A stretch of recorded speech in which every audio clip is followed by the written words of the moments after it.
All right, part three is going to be really, really short.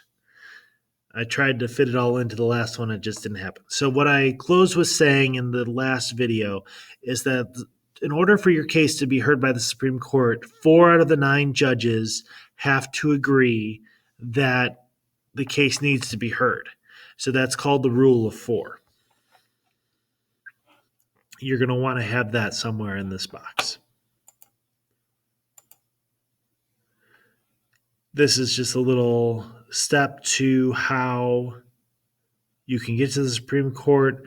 If you're interested, take a look at it. You can pause the video, but I'm not going to go through it with you because we've kind of already talked through it in a longer fashion. So, how does the court operate? At this point, you could probably stop writing on your notes because I'm just going to go over this with you briefly. So, when the court decides to hear a case, they have lawyers from both sides come and tell them what their ruling should be.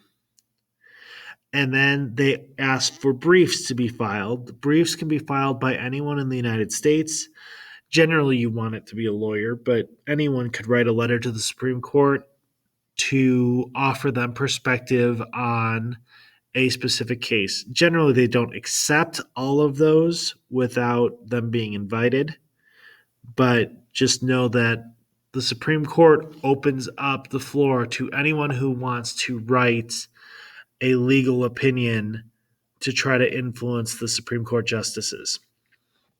After they've heard the arguments and read the briefs that they've invited, they sit down together where the Chief Justice will talk to the other 8 justices and have them present their views on what they've heard. They come to a decision, taking a vote on who is for one side or against the other, and then they decide how they're going to present that decision. Generally, it starts with the majority opinion. A majority opinion is whoever wins the case. This is called the opinion of the court, and it involves the rendering of the decision, and then they explain why. This is an important thing because future courts will use the opinions of previous Supreme Courts as precedent.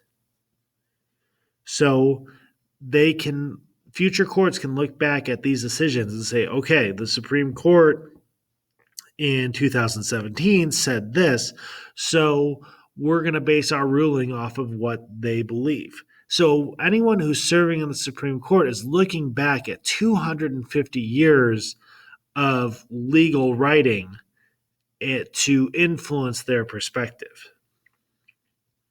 Now, let's say that someone does agree with the majority opinion, but they agree for different reasons. What they can do is they can write a concurring opinion. They will either write it to emphasize a point that they felt wasn't covered enough, or maybe they agree with the decision for a different reason than what's stated in the majority opinion.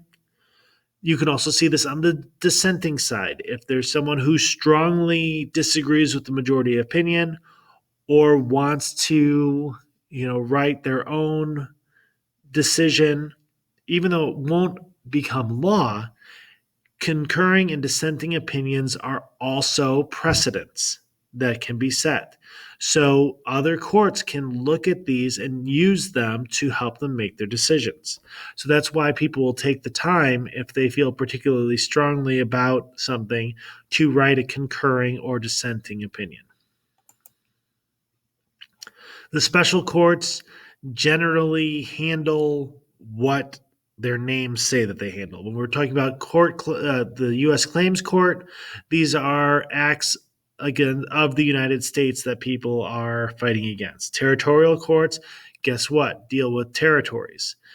Armed Forces deals with armed forces. District of Columbia deals with District of Columbia.